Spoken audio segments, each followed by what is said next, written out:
ಮಾನ್ಯ ಅಧ್ಯಕ್ಷರೇ, ಇತ್ತೀಚಿನ ದಿನಗಳಲ್ಲಿ ಏನು ಈ ಜನಸಂದಣಿ ಆಗ್ತಕ್ಕಂಥದ್ದನ್ನು ನಾವು ಗಮನಿಸಿದರೆ ಒಂದು ರೀತಿಯಲ್ಲಿ ಯಾವುದೇ ಕಾನೂನಿನ ಚೌಕಟ್ಟಿನಲ್ಲಿ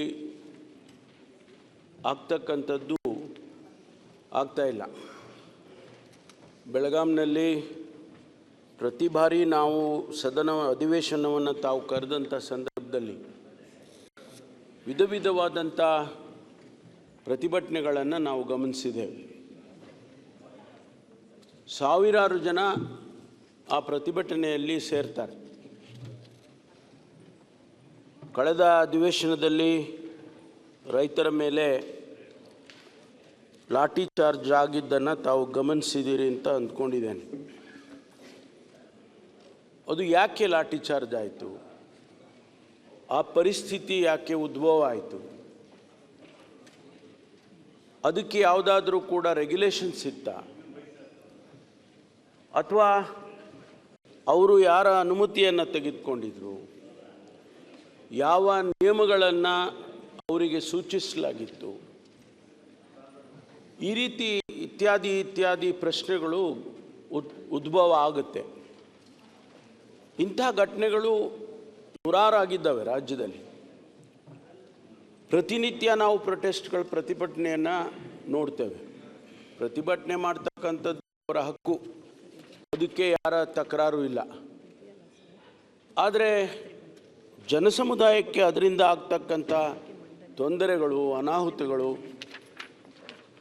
ಪ್ರಾಪರ್ಟಿಗಳನ್ನು ಡಿಸ್ಟ್ರಾಯ್ ಮಾಡ್ತಕ್ಕಂಥದ್ದು, ಸಾರ್ವಜನಿಕ ಸ್ವತ್ತುಗಳನ್ನು ಡಿಸ್ಟ್ರಾಯ್ ಮಾಡ್ತಕ್ಕಂಥದ್ದು, ಈ ರೀತಿ ಎಲ್ಲ ನಡೀತಾ ಇದ್ದನ್ನು ನಾವು ಗಮನಿಸಿದ್ದೇವೆ. ಇತ್ತೀಚೆಗೆ ನಡೆದಂಥ ಕ್ರಿಕೆಟ್ ಸ್ಟೇಡಿಯಮಲ್ಲಿ, ಚಿನ್ನಸ್ವಾಮಿ ಕ್ರಿಕೆಟ್ ಸ್ಟೇಡಿಯಮಲ್ಲಿ ಆದಂಥ ಘಟನೆ ಬಹುಶಃ ನಮ್ಮನ್ನೆಲ್ಲರನ್ನೂ ಕೂಡ, ಇಡೀ ಸಮಾಜವನ್ನು, ಇಡೀ ರಾಜ್ಯವನ್ನು, ದೇಶವನ್ನು ಬೆಚ್ಚಿ ಬೀಳಿಸ್ತಕ್ಕಂಥದ್ದು. ಒಂದು ರೀತಿಯಲ್ಲಿ ಇದು ತಾವು ಹೇಳಿದಾಗೆ ವೇಕಪ್ ಕಾಲ್. ಇದಕ್ಕೆ ನಿಯಂತ್ರಣ ಬೇಡವೇ? ಹಾಗಾದರೆ ನಾವು ಇದನ್ನು ಹಾಗೆ ಬಿಟ್ಬಿಡ್ಬೇಕಾ? ದೇಶದಲ್ಲಿ ಅನೇಕ ಕಡೆ ಕಾಲ್ತುಳಿತಗಳಾಗಿದ್ದಾವೆ. ಅನೇಕ ಕಡೆ ಹೆಚ್ಚು ಜನಸಂದಣಿ ಸೇರಿದಂಥ ಸಂದರ್ಭದಲ್ಲಿ ಅನೇಕ ಘಟನೆಗಳಾಗಿದ್ದಾವೆ, ಸಾವುಗಳಾಗಿದ್ದಾವೆ. ಅನೇಕ ಜನ ಸೇರಿದಂಥ ಸಂದರ್ಭದಲ್ಲಿ ಪಬ್ಲಿಕ್ ಪ್ರಾಪರ್ಟಿಗಳು ಡಿಸ್ಟ್ರಾಯ್ ಆಗಿದ್ದಾವೆ. ಸಾವಿರಾರು ಕೋಟಿ ಅದರಿಂದ ನಷ್ಟ ಆಗಿದೆ. ಇದನ್ನು ನಿಯಂತ್ರಣ ಮಾಡಬೇಕಾ ಬೇಡವಾ ಅಂತ ಪ್ರಶ್ನೆ. ಅದಕ್ಕೆ ನಾವು ಸರ್ಕಾರದಲ್ಲಿ ಇದನ್ನು ಚಿಂತನೆ ಮಾಡಿ ಇವತ್ತು ಈ ಜನಸಂದಣಿಯನ್ನು ನಿರ್ವಹಣೆ ಮಾಡೋದಕ್ಕೆ ಕಾನೂನುಬದ್ಧವಾಗಿ ಅದಕ್ಕೆ ಒಂದು ರೀತಿಯ ನಿಯಮಗಳನ್ನು ಕೊಡೋದಕ್ಕೆ ಈ ಬಿಲ್ಲನ್ನು ನಾವು ತಂದಿದ್ದೇವೆ. ಯಾರು ಕಾನೂನು ಬಾಹಿರವಾಗಿ ಸೇರ್ತಾರೆ ಅದಕ್ಕೆ ಒಂದು ನಿಯಂತ್ರಣ ಇರಲಿ. ಎಂಥ ಕಾರ್ಯಕ್ರಮಗಳು, ಎಂಥ ಸಮಾರಂಭಗಳು, ಎಷ್ಟು ಜನ ಸೇರಬೇಕು, ಎಷ್ಟು ಜನ ಸೇರುವಾಗ ಅನುಮತಿ ತಗೋಬೇಕು, ಅಥವಾ ಇಂತಿಷ್ಟು ಜನ ಸೇರಿದಾಗ ಅನುಮತಿ ಬೇಕಾಗಿಲ್ಲ, ಇವುಗಳನ್ನು ನಾವು ಈ ಬಿಲ್ಲಿನ ಮೂಲಕ ತಂದಿದ್ದೇವೆ. ಮಾನ್ಯ ಅಧ್ಯಕ್ಷರೇ, ಪರಿಭಾಷೆಗಳು, ಅರ್ಜಿ ಆಗಲಿ, ತೊಂದರೆ, ನಾಗರಿಕ ತೊಂದರೆ ಅಂದ್ರೇನು, ಜನಸಂದಣಿ ಅಂದ್ರೇನು, ಎಷ್ಟಿರಬೇಕು, ಅದನ್ನೆಲ್ಲ ನಾವು ಡಿಫೈನ್ ಮಾಡಿದ್ದೇವೆ. ಇದರಲ್ಲಿ ಮುಖ್ಯವಾಗಿರ್ತಕ್ಕಂಥ ಕೆಲವು ಅಂಶಗಳನ್ನು ಪ್ರಸ್ತಾಪ ಮಾಡ್ತೇನೆ. 7,000 ಜನಸಂದಣಿ ಕಡಿಮೆ ಇದ್ದಾಗ ಅವರು ಕೂಡ ಅನುಮತಿಯನ್ನು ತಗೋಬೇಕು. ಆದರೆ ಅವರ ಅನುಮತಿಯನ್ನು ಕೊಡ್ತಕ್ಕಂಥವರು ಆ ಪೊಲೀಸ್ ಠಾಣೆಯಲ್ಲೇ ಕೊಡ್ಬೋದು. 7,000ಕ್ಕೆ ಹೆಚ್ಚಿದ್ರೆ ಅಥವಾ 50,000 ಒಳಗಡೆ ಇದ್ದರೆ ಅದನ್ನು DYSP ಅವರು ಕೊಡ್ಬೋದು. ಬೆಂಗಳೂರಿನಲ್ಲಿ ACP 50,000 ಜನಸಂಖ್ಯೆಗಿಂತ ಹೆಚ್ಚಾಗಿದ್ದರೆ ಅದನ್ನು SP ಅಥವಾ ಕಮಿಷನರು ಕೊಡಬೇಕಾಗ್ತದೆ. ಅನುಮತಿ ತಗೋಬೇಕಾದ್ರೆ ಈಗ ಹೋಗಿ ನಾನು ಕೊಟ್ಟಿದ್ದೀನಿ ಅರ್ಜಿ, ನನಗೆ ಈಗಲೇ ಪರ್ಮಿಷನ್ ಕೊಡಿ ಅಂತ ಹೇಳಿದರೆ ಆಗೋದಿಲ್ಲ. ಅದಕ್ಕೆ 10 ದಿವಸ ಮೊದಲೇ ನಾವು ಇಂಥ ಕಾರ್ಯಕ್ರಮ ಮಾಡ್ತಾ ಇದ್ದೀವಿ, ಇಷ್ಟು ಜನ ಸೇರ್ತಾ ಇದ್ದೀವಿ ಮತ್ತು ಅದಕ್ಕೆ ಅರೇಂಜ್ಮೆಂಟ್ಸ್ಗಳು ಯಾವ ರೀತಿ ಇದೆ, ಎಲ್ಲಿ ಮಾಡ್ತಾ ಇದ್ದೀವಿ, ಆ ಜಾಗ, ಅದಕ್ಕೆ ಎಕ್ಸಿಟ್ ಇದೆಯಾ, ಎಂಟ್ರಿ ಇದೆಯಾ, ಎಷ್ಟು ಎಂಟ್ರಿ ಇದೆ, ಎಷ್ಟು ಎಕ್ಸಿಟ್ ಇದೆ, ಈ ಎಲ್ಲವನ್ನು ಕೂಡ ಅವರ ಅರ್ಜಿಯಲ್ಲಿ ನಮೂದನೆ ಮಾಡಬೇಕಾಗ್ತದೆ. ಆಮೇಲೆ ಸಾರ್ವಜನಿಕ ಅಥವಾ ಖಾಸಗಿ ಸ್ವತ್ತಿಗೆ ಯಾವುದೇ ತೊಂದರೆ ಆಗೋದಿಲ್ಲ, ಹಾನಿ ಉಂಟಾಗೋದಿಲ್ಲ. ಇದೆಲ್ಲವನ್ನು ಕೂಡ ಅವರು ಹೊಣೆಯನ್ನು ಹೊರಬೇಕಾಗ್ತದೆ. ಸಪೋಸ್ ಪ್ರಾಣಹಾನಿ ಆಗುತ್ತೆ ಎಂದಾಗಲೂ ಕೂಡ ಯಾರಾದರೂ ಜವಾಬ್ದಾರಿ ಹೊರಬೇಕಾಗುತ್ತೆ. ಈಗ ಕ್ರಿಕೆಟ್ ಸ್ಟೇಡಿಯಂನಲ್ಲಿ ಆಗಿದ್ದ ಘಟನೆಯಲ್ಲಿ ನನಗೆ ಸಂಬಂಧ ಇಲ್ಲ ಅಂಥೇಳಿ ಆಗ್ತಾ ಇರೋದನ್ನು ನಾವು ಈಗ ನೋಡ್ತಾ ಇದ್ದೇವೆ. ಆದರೆ ಈ ಬಿಲ್ನಲ್ಲಿ ಅವರು ಜವಾಬ್ದಾರಿಯನ್ನು ಹೊರಬೇಕಾಗ್ತದೆ. ಅದಕ್ಕೆ ಅವರು ಇಂಡೆಮ್ನಿಟಿ ಬಾಂಡ್ ಕೂಡ ಕೊಡಬೇಕಾಗ್ತದೆ. ಆ ಇಂಡೆಮ್ನಿಟಿ ಬಾಂಡನ್ನು ನಾವು ಡಿಫೈನ್ ಮಾಡಿದ್ದೇವೆ. ಪ್ರಾಧಿಕಾರದಿಂದ ಅನುಮತಿಯನ್ನು ಪಡೆಯುವ ಸಂದರ್ಭದಲ್ಲಿ ಆಯೋಜಕರು 1 ಕೋಟಿ ರೂಪಾಯಿ ಮೌಲ್ಯದ ಬಾಂಡನ್ನು ಕೊಡಬೇಕಾಗ್ತದೆ. ಈ 1 ಕೋಟಿ ರೂಪಾಯಿ ಬಾಂಡು 5,000 ಒಳಗಡೆ ಇದ್ದರೆ ಅಪ್ಲೈ ಆಗೋದಿಲ್ಲ. ಮಾನ್ಯ ಸುರೇಶ್ ಅವರೇ, ಹೆಚ್ಚು ಜನಸಂಖ್ಯೆ 50,000 ಆ ರೀತಿ ಸೇರುವಂಥ ಸಂದರ್ಭದಲ್ಲಿ ಇಂಡೆಮ್ನಿಟಿ ಬಾಂಡ್ ಅಷ್ಟೇ, ಅವರೇನು ಹಣ ಕಟ್ಟುವಾಗಿಲ್ಲ, ಬಾಂಡನ್ನು ಅವರು ಕೊಡಬೇಕಾಗ್ತದೆ. ಪೊಲೀಸ್ನವರು ಈ ಪರ್ಮಿಷನ್ ಕೊಡುವ ಮೊದಲು ಈ ಎಲ್ಲ ನಿಯಮಗಳು ಅವರು ಏನೆಲ್ಲ ಕೇಳಿದ್ದಾರೆ, ಅಗ್ನಿಶಾಮಕ ಇಲಾಖೆಯಿಂದ ಪರ್ಮಿಷನ್ ತಗೋಬೇಕು, PWD ಇಲಾಖೆಯಿಂದ ಪರ್ಮಿಷನ್ ತಗೋಬೇಕು, ಆರೋಗ್ಯ ಇಲಾಖೆಯಿಂದ ಪರ್ಮಿಷನ್ ತಗೋಬೇಕು. ಇದೆಲ್ಲವನ್ನು ಕೂಡ ತಗೊಂಡ ನಂತರ ಸಂಬಂಧಪಟ್ಟ ಪೊಲೀಸ್ ಅಧಿಕಾರಿಗಳು ಒಂದು ಸಭೆ ಮಾಡಬೇಕಾಗ್ತದೆ. ಇವರು ಯಾರು ಅಪ್ಲಿಕೇಶನ್ ಹಾಕಿರ್ತಾರೆ ಅವ್ರ ಜೊತೆಯಲ್ಲಿ ಇದೆಲ್ಲ ಪರ್ಮಿಷನ್ಸ್ ಇದೆ ಹೌದು, ಮತ್ತು ಏನೆಲ್ಲ ಇನ್ಸ್ಟ್ರಕ್ಷನ್ಸ್ನ ಕೊಡಬೇಕೋ ಅದನ್ನು ಆಫ್ಟರ್ ದಿ ವೆರಿಫಿಕೇಷನ್ನು ಮಾಡಿ ಕೊಡಬೇಕಾಗ್ತದೆ. ಆಮೇಲೆ ಶಿಕ್ಷೆಗಳು, ಒಂದು ವೇಳೆ ಇದನ್ನು ಅವರು ಮಾಡದೆ ಹೋದರೆ ಅಥವಾ ಆ ಸಂದರ್ಭದಲ್ಲಿ ಏನಾದರೂ ಕೂಡ ತೊಂದರೆಗಳಾದರೆ ನಾಗರಿಕ ತೊಂದರೆಗಾಗಿ ಶಿಕ್ಷೆ ಯಾವ ರೀತಿ ಇರಬೇಕು ಅನ್ನೋದನ್ನು ಅದನ್ನು ಡಿಫೈನ್ ಮಾಡಿದ್ವಿ. ಒಂದು ವೇಳೆ ಈ ಸುಳ್ಳು ವದಂತಿಗಳನ್ನು ಮಾಡ್ತಾರೆ, ಈಗ RCBನವರು ಪೋಸ್ಟ್ ಮಾಡಿದರು ಸೋಷಿಯಲ್ ಮೀಡಿಯಾದಲ್ಲಿ, ಎಲ್ಲ ಬಂದುಬಿಡಿ ನೀವು ಎಲ್ಲ ಕ್ರಿಕೆಟು ಬೆಳಗ್ಗೆ ಬಂದು ಲಕ್ಷಾಂತರ ಜನ ಬರ್ಬೋದು ಅಂತ ಪೋಸ್ಟ್ ಮಾಡಿದರು. ಅದೇ ಪ್ರಕಾರ ಬೇರೆ ಬೇರೆಯವರು ಕೂಡ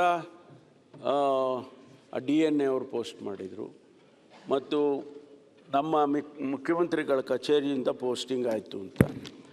ಈ ರೀತಿ ಮಾಡಿದಾಗ ಸ್ವಾಭಾವಿಕವಾಗಿ ತೊಂದರೆಗಳಾಗ್ತವೆ.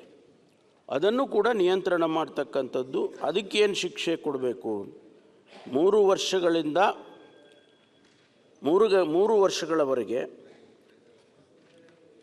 ಮತ್ತು 50,000 ಜುಲ್ಮಾನೆ, ಇಲ್ಲಾಂದರೆ ಅದು 2. ಅದನ್ನು ಇಂತಹ ಈ ಪೋಸ್ಟಿಂಗ್ ಮಾಡೋದು ಇವೆಲ್ಲವನ್ನು ಮಾಡ್ತಕ್ಕಂಥವರಿಗೆ ಶಿಕ್ಷೆ ನಾವು ಇದರಲ್ಲಿ ಸೇರಿಸ್ಕೊಂಡಿದ್ದೇವೆ. ಆಮೇಲೆ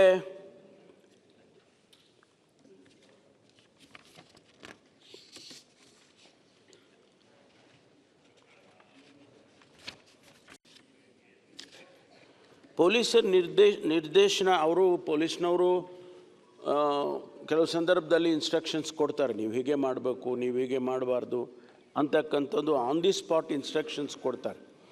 ಅದನ್ನು ಒಂದು ವೇಳೆ ಪಾಲಿಸದೆ ಹೋದರೆ ಅದಕ್ಕೇನು ಶಿಕ್ಷೆ ಕೊಡಬೇಕು. 1 ತಿಂಗಳ ಅವಧಿಗೆ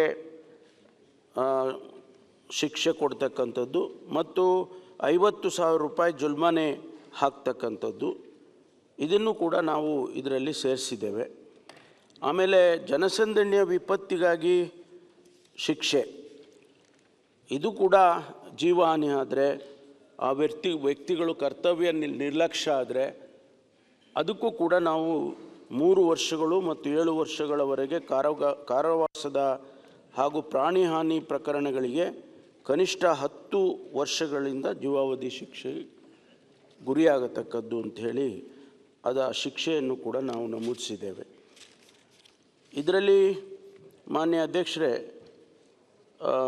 ನಷ್ಟ ಅಥವಾ ಹಾನಿಗಾಗಿ ಪರಿಹಾರ ಕೊಡ್ತಕ್ಕಂಥದ್ದು, ನಾವು ಆರ್ಬಿಟ್ರಲಿ ಯಾರೋ ಒಂದಿಷ್ಟು ಪರಿಹಾರ ಅನೌನ್ಸ್ ಮಾಡಿಬಿಡ್ತೇವೆ. ಆದರೆ ಯಾವುದೇ ನಾಗರಿಕ ತೊಂದರೆ ಅಥವಾ ಜನಸಂದಣಿ ವಿಪತ್ತಿನಲ್ಲಿ ಸಾರ್ವಜನಿಕ ಅಥವಾ ಖಾಸಗಿ ಸ್ವತ್ತು ಅಥವಾ ಸ್ವತ್ತುಗಳು ಹಾನಿಗೊಳಗಾದರೆ, ನಷ್ಟಕ್ಕೊಳಗಾದರೆ, ಯಾವುದೇ ಮಾನವ ಪ್ರಾಣಹಾನಿಯಾದರೆ ಆಯೋಜಕರು ನಷ್ಟವನ್ನು ಸರಿತೂಗಿಸಬೇಕು ಅಂತೇಳಿ ತಂದಿದ್ದೇವೆ. ಯಾಕೆಂದರೆ ಅವರು ಜವಾಬ್ದಾರಿ ಹೊರಬೇಕಾಗ್ತದೆ. ಇಲ್ಲದ್ರೆ ಏನಾಗುತ್ತೆ, ನಮಗೆ ಸಂಬಂಧ ಇಲ್ಲ, ಯಾರು ಪ್ರಾಣಹಾನಿ ಆದರೂ ಕೂಡ ನಮಗೆ ಸಂಬಂಧ ಇಲ್ಲ ಅಂತಕ್ಕಂಥ ಮಾತುಗಳು ಬರುತ್ತವೆ. ಅದಕ್ಕಾಗಿ ಅದು ಪ್ರಾಯೋಜಕರಿಗೆ ಜವಾಬ್ದಾರಿಯನ್ನು ಹಾಕಿದ್ದೇವೆ. ಇದರಲ್ಲಿ ಕಾನೂನು ಯಾವುದು ಅಪ್ಲೈ ಆಗುತ್ತೆ ಅಂಥೇಳಿ ಭಾರತೀಯ ನ್ಯಾಯ ಸಂಹಿತೆ 2023, ಭಾರತೀಯ ನಾಗರಿಕ ಸುರಕ್ಷಾ ಸಂಹಿತೆ 2023, ಕರ್ನಾಟಕ ಪೊಲೀಸ್ ಅಧಿನಿಯಮ 1963, ಜೊತೆಗೆ ಕರ್ನಾಟಕ ಅಧಿನಿಯಮ 4 ಮಾಹಿತಿ ತಂತ್ರಜ್ಞಾನ ಅಧಿನಿಯಮ 2000, ಕೇಂದ್ರ ಅಧಿನಿಯಮ 21, ಇದರಲ್ಲಿ ಇರ್ತಕ್ಕಂಥ ಪರಿಭಾಷೆಗಳು ಈ ಅಧಿನಿಯಮಕ್ಕೆ ಯಥೋಚಿತ ವ್ಯತ್ಯಾಸಗಳೊಂದಿಗೆ ಅನ್ವಯವಾಗತಕ್ಕದ್ದು ಅಂತ ಹೇಳಿದ್ದೇವೆ. ಯಾವ ಕಾನೂನುಗಳು ಇದಕ್ಕೆ ಅಪ್ಲೈ ಆಗುತ್ತೋ ಅದನ್ನೆಲ್ಲ ಇಲ್ಲಿ ನಮೂದಿಸಿದ್ದೇವೆ. ಆಮೇಲೆ ರಾಜ್ಯ ಸರ್ಕಾರ ಪೂರ್ವ ಪ್ರಕಟಣೆಯ ತರುವಾಯ, ಅಂದರೆ ಇದು ಆದಮೇಲೆ, ಈ ಬಿಲ್ಲು ಆದಮೇಲೆ ಅದಕ್ಕೆ ನಿಯಮಗಳನ್ನು ತರೋದಕ್ಕೂ ಕೂಡ ಪ್ರೊವಿಷನ್ ಮಾಡ್ಕೊಂಡಿದ್ದೀವಿ. ಯಾಕೆಂದರೆ ಅನೇಕ ನಿಯಮಗಳನ್ನು ಮಾಡಬೇಕಾಗ್ತದೆ. ಇದಲ್ಲದೆ ಕಾನೂನಿನ ಚೌಕಟ್ಟಲ್ಲದೆ ಅನೇಕ ನಿಯಮಗಳನ್ನು ನಾವು ಇಲ್ಲಿ ಮಾಡಬೇಕಾಗ್ತದೆ. ಆದ್ದರಿಂದ ಆಮೇಲೆ ಇನ್ನೊಂದು ಪ್ರೊವಿಷನ್ ಮಾಡಿದ್ದೀವಿ ಮಾನ್ಯ ಅಧ್ಯಕ್ಷರೇ, ಖಾಸಗಿ ಆವರಣಗಳು ಅಥವಾ ಕೌಟುಂಬಿಕ ಸಮಾರಂಭಗಳು, ಏನು ನಮ್ಮ ಕಾರ್ಯಕ್ರಮಗಳನ್ನು ಮಾಡುವಾಗ ಪ್ರೈವೇಟ್ ಪ್ರೋಗ್ರಾಮ್ಸ್ ಅಂತ ಈಗ ಮದುವೆ ಮಾಡ್ತಾರೆ, ಅಲ್ಲೂ ಜನ ಸೇರಿಬಿಡ್ತಾರೆ, 10,000 ಜನ ಸೇರ್ತಕ್ಕಂಥದ್ದೆಲ್ಲ ನೋಡಿದ್ದೀವಿ ನಾವು. ಅದು ಎಕ್ಸೆಂಪ್ಟ್ ಮಾಡಿದ್ದೀವಿ. ಖಾಸಗಿ ಆವರಣಗಳೊಳಗೆ ಆಚರಿಸುವ ಅಥವಾ ನಡೆಸುವ ಕೌಟುಂಬಿಕ ಸಮಾರಂಭಗಳು ಅಥವಾ ಕಾರ್ಯಕ್ರಮಗಳಾದ ಮದುವೆ ಮುಂತಾದವುಗಳಿಗೆ ಇದನ್ನು ಅನ್ವಯ ಆಗೋದಿಲ್ಲ ಅಂಥೇಳಿ ಎಕ್ಸೆಂಪ್ಟ್ ಮಾಡಿದ್ದೇವೆ. ಖಾಸಗಿ ಆವರಣಗಳು ಎಂಬುದು ಭೋಗ್ಯಕ್ಕೆ ಪಡೆದ, ಬಾಡಿಗೆಗೆ ಪಡೆದ ಅಥವಾ ಗುತ್ತಿಗೆ ಪಡೆದ ಆವರಣಗಳು ಅಂತೇಳಿ ಡಿಫೈನ್ ಮಾಡಿದ್ವಿ. ಯಾಕೆಂದರೆ ಅಲ್ಲಿ ಬಾಡಿಗೆ ತೊಗೊಂಡಿರ್ತಾರೆ, ಅದು ಅಪ್ಲೈ ಆಗುತ್ತೆ, ಅಲ್ಲಿಗೆ ಸ್ವಂತ ಆದರೆ ಅಪ್ಲೈ ಆಗೋಲ್ಲ ಅಂತ, ಈ ರೀತಿ ಕನ್ಫ್ಯೂಷನ್ ಬೇಡ ಅಂತೇಳಿ ನಾವು ಅದನ್ನು ಡಿಫೈನ್ ಮಾಡಿದ್ದೇವೆ.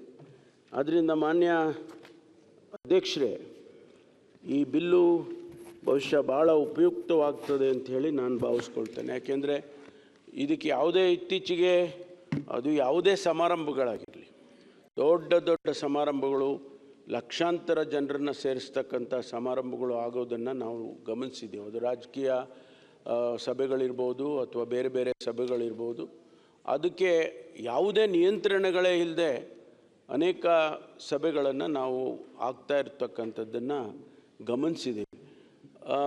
ಯಾವುದು ಘಟನೆಗಳು ನಡೀದೇ ಇದ್ದರೆ, ಅಹಿತಕರವಾದಂಥ ಘಟನೆಗಳು ನಡೀದೇ ಇದ್ದರೆ ನಡೆದೋಗ್ಬಿಡುತ್ತೆ, ಯಾರು ಕೇಳೋದಿಲ್ಲ.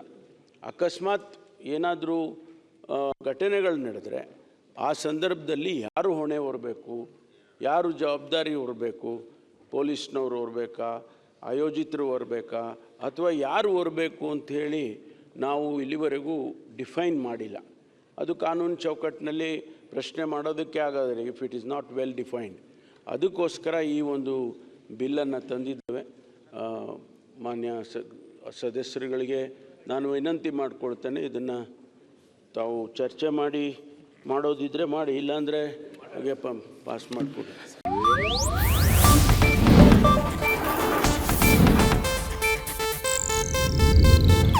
ಇದು ಏಷ್ಯಾನೆಟ್ ನ್ಯೂಸ್ ನೆಟ್ವರ್ಕ್ ಪ್ರಸ್ತುತಿ.